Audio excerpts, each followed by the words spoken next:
And we're live! So this is your Sensei Alan sa Buhay Sensei TV. Shout out po sa inyong lahat na nakikinig at nanonood sa ating segment. As promised, na mag-share tayo ng ating thoughts. Sorry, medyo na-late ako kasi nagpagwapo pa tayo. Joke lang. Mag-share tayo ng mga thoughts and somehow, we hope and pray na it will inspire people, no? It will inspire you who were listening to this dito segment sa gabing ito, no? Ang sabi natin, Monday, Wednesday, Friday. So mag-share tayo ng mga simple thoughts lang, simple reflection. So sorry for that explanation. Siguro next meeting medyo anuhin na natin to, no? Organize na natin. Fresh start lang natin tong na to, no? Yung gagawin natin. Now, so sasabihin ko sana this segment is brought to you by, no?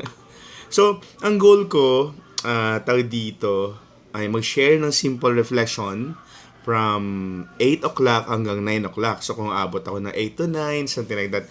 Ngayon, medyo nalate ako ng konti kasi nga, tawag dito, I have to prepare, no, the place. So, well, so much for that.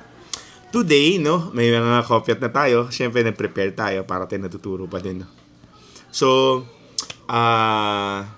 unang tanong. So, ano ba yung topic natin today? Ang topic natin sa araw na to ay tungkol sa anger. So, yung sabi nga natin, anger, no? Pag-usapan natin yung galit. So, well, ang dami na yung tatamaan. Pwede unang tanong, galit ka kanino? Galit ka saan? Galit ka sa ano? Hanggang saan ka dinala nung galit mo?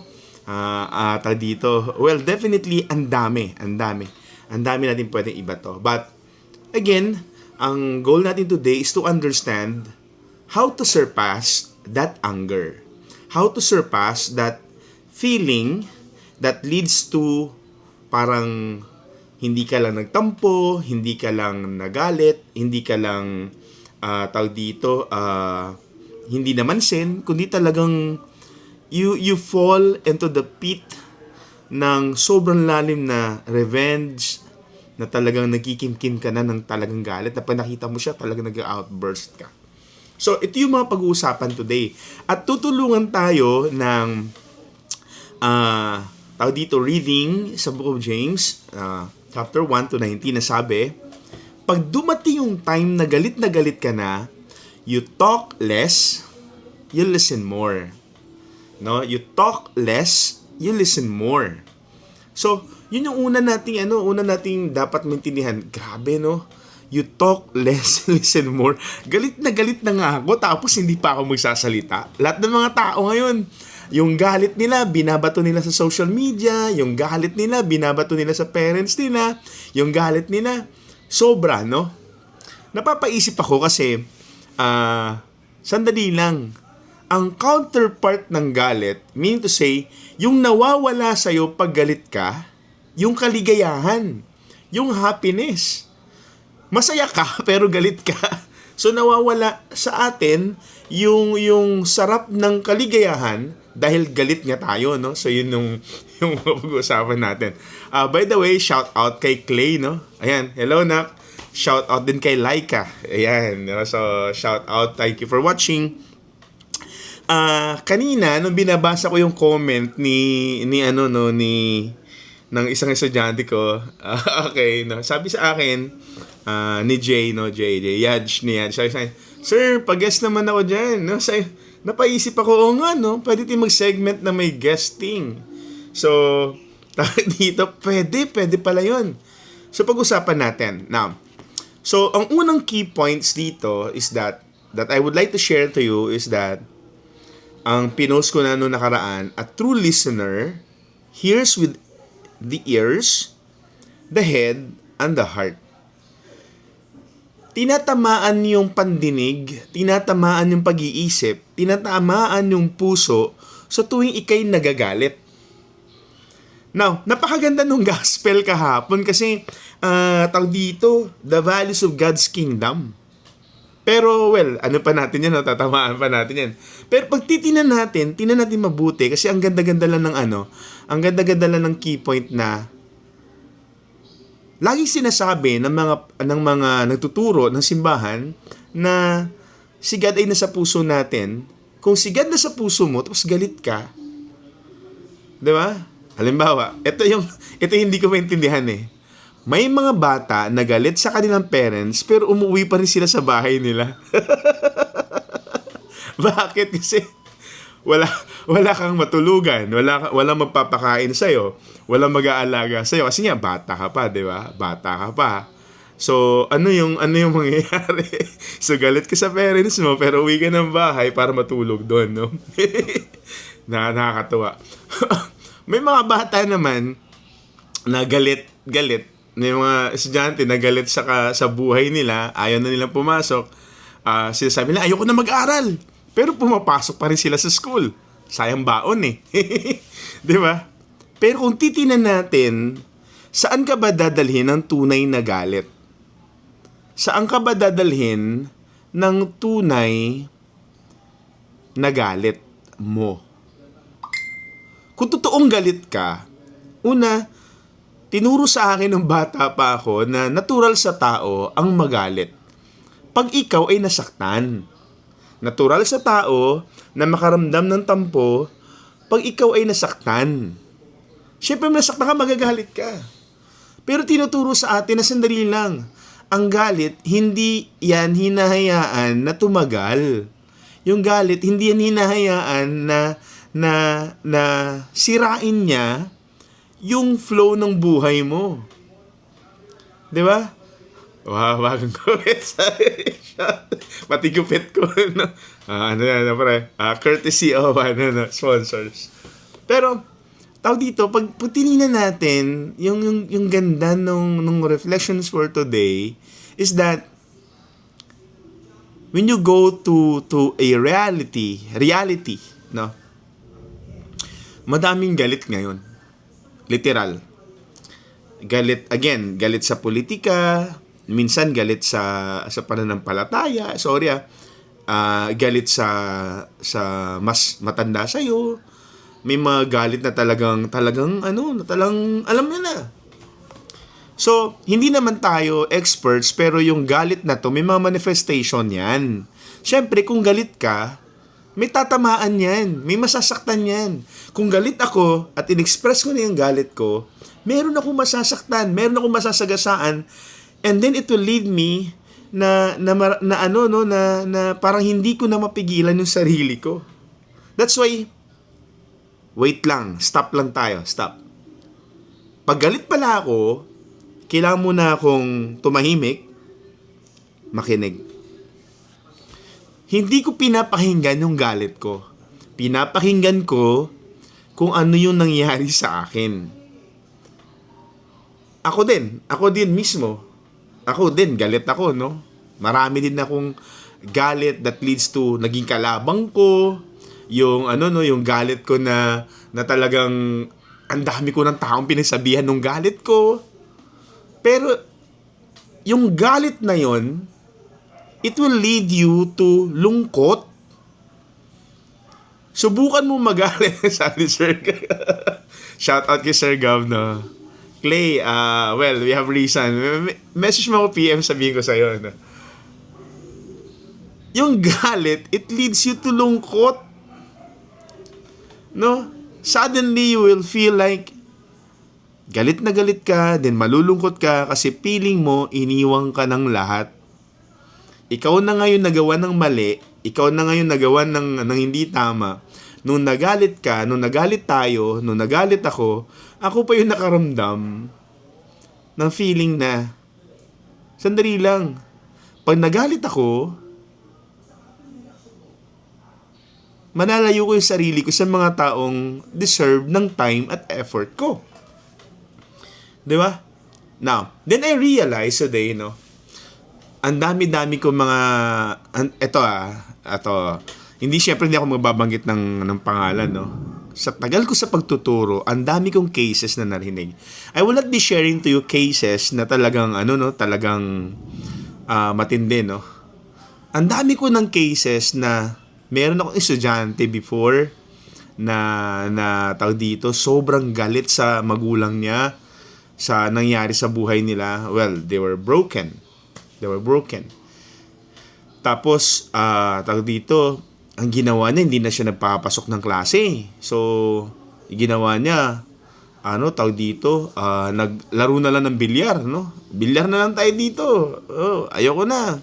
So, tinama, nagalit siya, hindi alam ng parents niya nagalit siya, yung financial, yung time, yung ano.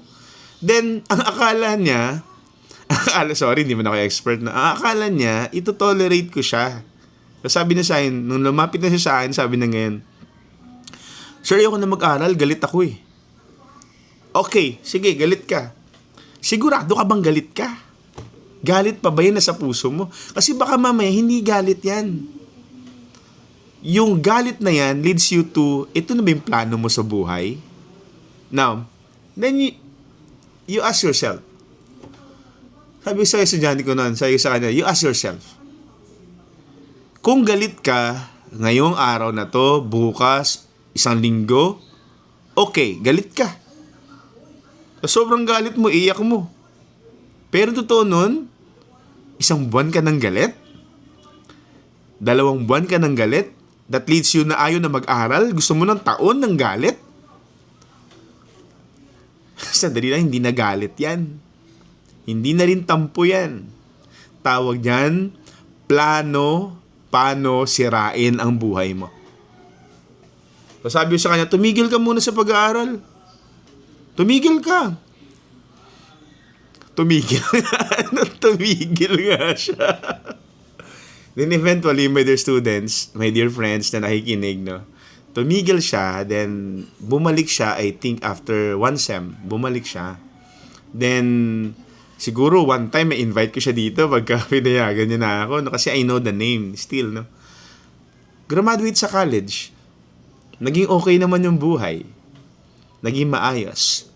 Hindi ko sinasabi na nag-advise ako sa kanya na ganito, no? Nung sinabi ko sa kanya, nilatag ko lahat, ito kasi yung nawala sa'yo. Una, no? Kung galit ka, ang nawala sa'yo, tao. Nagkaroon ka ng mga kaibigan na shineran, kung saan ka na-share ng galit mo, na feeling mo nakinig sila kasi galit din sila sa parents nila. Nagkaroon ka ng kaibigan na akala mo naiintindihan ka nila. Pero pag uwi mo ng bahay, ikaw lang din naman naharap sa sarili mong problema. Nilayo mo ang sarili mo doon sa taong totoong nagmamahal sa'yo. Yun yung una. Pangalawa, nilayo mo ang sarili mo kay God. Buti hindi ka pa dumating sa point na kini-question mo na si God eh. Kasi ako dumating ako sa point na kini-question ko na si God. Sabi ko, ba't ganito yung ginawa mo sa akin? Mahal naman kita. Di ba? But let's focus. Let's focus first. We go back. Tanong muna. Galit ka ba? Kanino ka galit?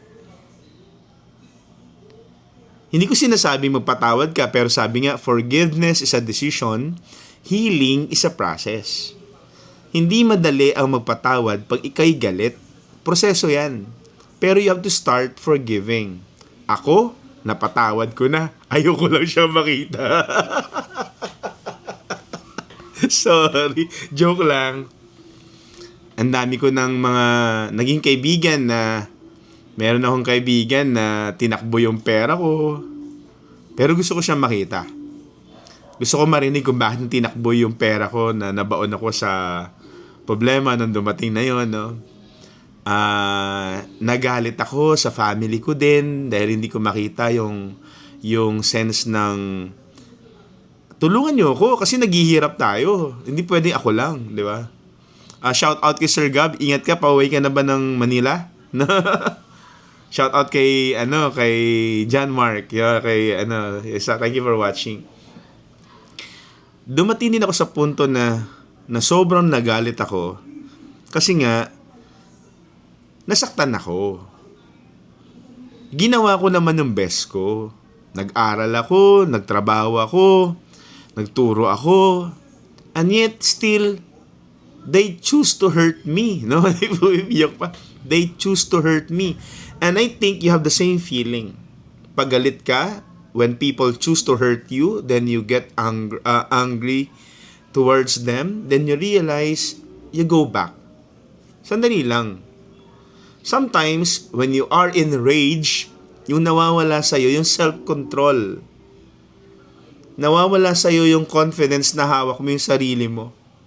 Nawawala sa'yo yung katotohanan na masiyahin naman akong bata masiyahin naman akong tao. Pero bakit?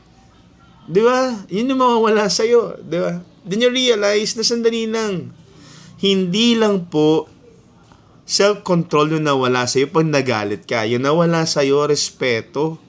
Kasi sasabihin mo na lahat ng lahat ng masamang ginawa ng tao, lahat ng pangit na ginawa ng tao sa'yo. Baka mawala ka ng respeto sa mga tao.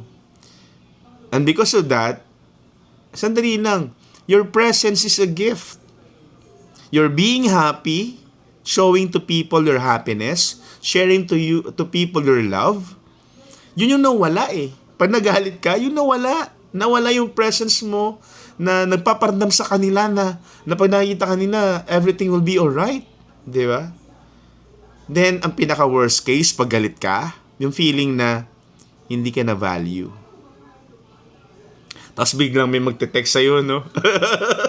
Lord, ano ba naman to?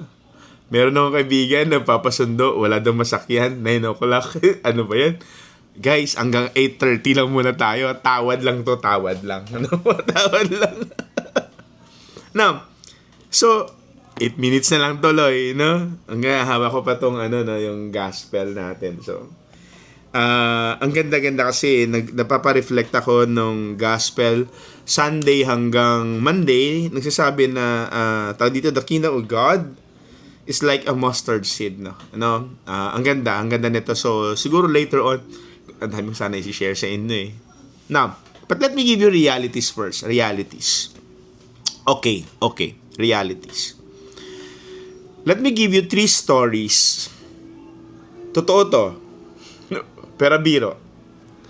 One time, natuturo ako sa school dyan sa may Moraita. Then eventually, most of my students saw me. Mulan? They saw me. Pinapagalitan ko yung batang humihit-hit ng rugby. Diyan sa may Moraita. Ang sabi ng mga estudyante ko sa akin, galit na galit daw ako. Galit na galit ako kasi pinapagalitan ko yung bata, mga 4 yata sila. Nangingi silang pagkain sa mga tao, pero humihit-hit sila ng rugby. Totoo to.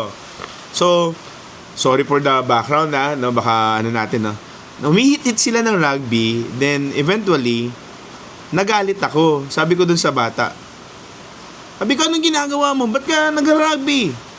Tapos sabi ng estudyante ko na nakijoin sa akin, habang naglalakad pa uwi ng bahay, sabi niya sa akin ganyan, Sir, baka anong gawin sa'yo niyan? Nung mga batang yan. Kahit mga bata na yan, pwede ka nilang batuhin. Ano yan tawag dito. Mga nag-adik-adik na yan. Nagra-rugby sila. Literal, nagra-rugby sila. During that time. Sabi ko, sandali lang. Kaya ako nagalit sa bata nagra-rugby kasi yung bata nagra-rugby na yan, dyan sa may bandang lugar namin sa Espanya, sinabihan ko yan na maligo dito sa bahay namin. Sabi ko, pakakainin ko. Tinuturuan ko yan ng basketball Tinuturuan ko yan ng basketball dun sa court. Nagpapaturo pa ngayon ng mga moves kasi po, dati po ako nagko-coach. Hindi po sa pagmamayabang, sa 7 taon ko po sa school kung saan ako naturo before, naka-5 champion po ako sa men's basketball. Saka 2 champion experience sa women's basketball, pero di lang nanalo. Now, so sabi ko dun sa bata, to end the story, sabi ko, sinabihan kita, halika rito, tara kumain tayo. Kumakain kami ng fishball, So, niyaya ko siya, kasama nung 4 yung mga kasama. Ito lang pera ko kain tayong fishball. Then sa harapan, sa may Moraita, sa University Belt, kain tayo. So, nagulat yung estudyante ko sa school. Sabi nila ngayon, Sir, yung batang nagra-rugby, pinagalitan mo, tapos pinakain mo. Sabi ko, kasi yung mga batang yan, pinapunta ko sa bahay. Kasi one time, nakita ko sila, ang dumi-dumi nila. Sabi ko, punta kayo dun sa gilid ng bahay namin, meron dong gripo, meron dong timba, maligo kayo doon. Sige na. Tapos, punta kayo dito, hindi ko kayo kayang pag-aralin, hindi ako mayaman, pero, pwede ko kayong pakainin. Basta Saturday, Sunday lang ha, hindi araw-araw. So, with that, sabi ko, ba't ko ito na-share sa inyo? Kasi, minsan, pag mali, kaya tayo napapagalitan. Kaya nakakaramdam ka ng tampo, ng galit, kasi napapagalitan ka, pero nagkamali ka eh. Dahil nagkamali ka, nagkamali tayo, syempre, pagagalitan tayo. Mga bata pa naman ngayon, ang tatapang. Sabi ng napanood ko sa sa social media, sabi ng kilalang mga tao, ang mga bata daw ang hihina ngayon. I doubt. Ang mga bata ngayon matatapang. Bawal mag-vape.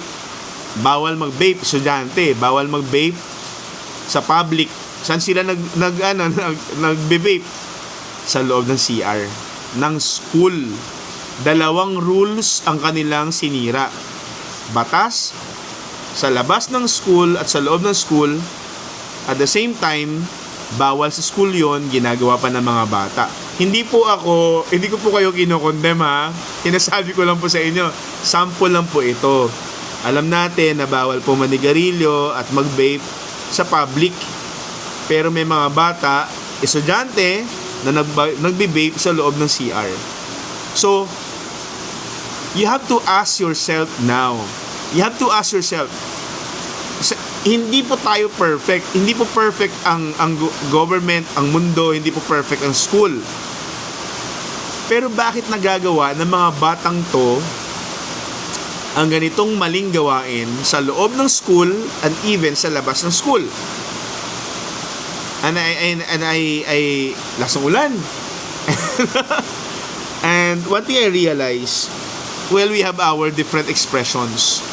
Expressions kung paano natin papagaanin yung loob natin. Sabi nung kapatid ko na naninigarilyo, kasi tol, ang pananigarilyo ako, feeling ko relax na relax ako. Sabi nung kaibigan ko na nagbe-vape, ako, feeling ko pa nagbe-vape ako, parang hawak ko yung sarili ko.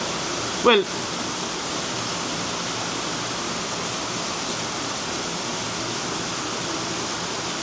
but then I realized also, dali lang,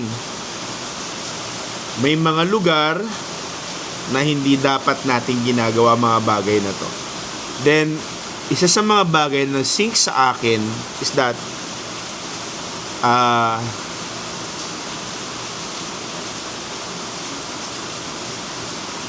nung pinagsabihan ko yung kapatid ko na aksidente ng motor, hindi na siya naninigarilyo ngayon. Nagalit ako kasi ganito na nga buhay natin, tas ganito pa yung mangyayari, di ba? So, na-realize ko na, sandali lang. Kaya nagagalit ang mga bata kasi meron silang mas malalim na problema. Kaya nagagalit ang mga tao kasi meron silang mas malalim na karanasan ng sakit na nararamdaman. At ito po ang gusto ko i-share sa inyo, no? Ang ganda po nito, promise. Promise lang, promise. Ito yung na-realize ko today.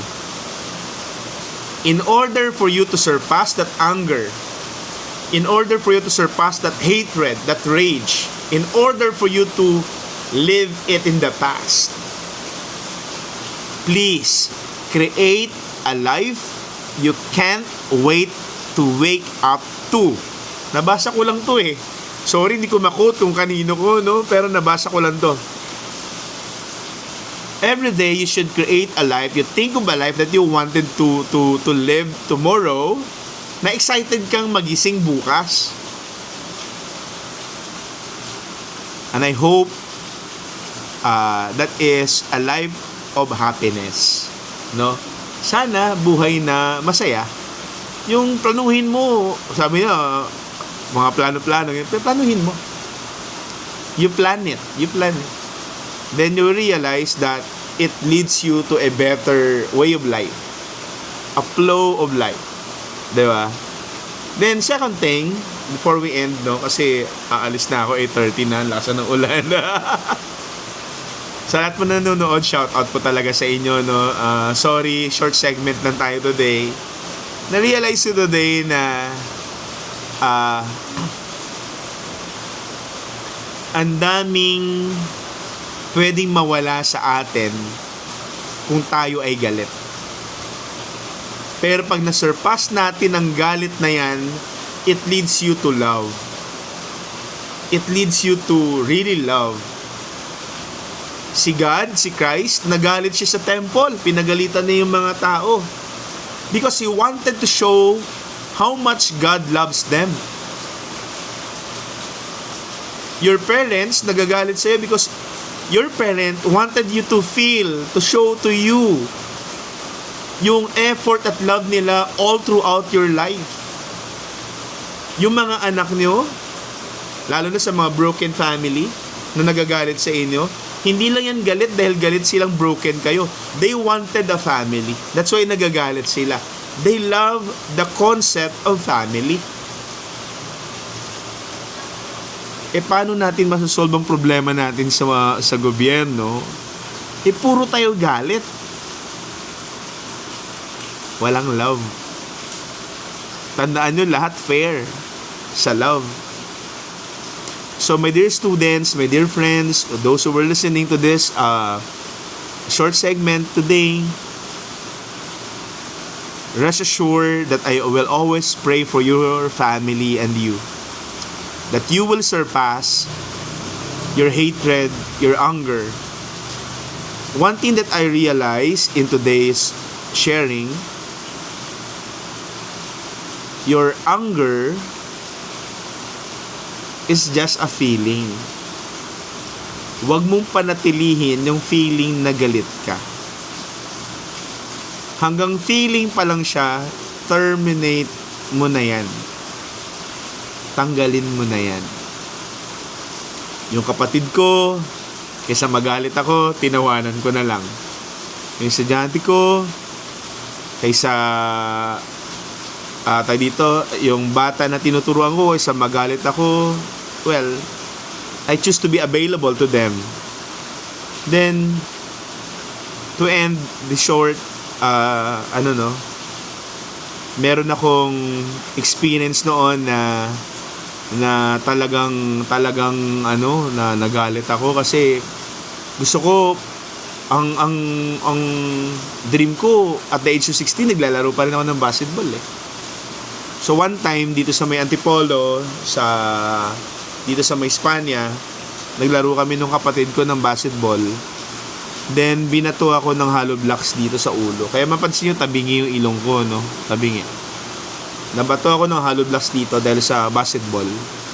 Suntukan, bakbakan. Until now, parang hindi naman until now. During that time, galit na galit ako. Hindi dahil nabugbog ako, pero dahil sa katotohanan na baka hindi na ako makapaglaro ng basketball. And during that time, talagang galit na galit ako sa kapitan, sa mga taong tinuturuan ko doon ng basketball sa lugar na kung saan ako nagtuturo kasi hindi nila ako tinulungan. Siyempre, humanly speaking. But, I realized baka may plano naman talaga si God for me. So, may plano si God for me. So, ano man yung plano niya, I will pray for that. You also. God has plans for you to be a better human being, to be a better faithful, to be a better person. Hindi ko sinasabi sa inyo na it's up for you to discover. Ang sinasabi ko lang na don't let that anger oppose the plans of God for you. Instead na magalit, magmahal. Mahirap. But don't forget, forgiveness is a decision, healing is a process. Kaya nga dito sa Buhay Sensei TV, lagi namin kayong pinagpipray. God bless you all. Ingat po kayo.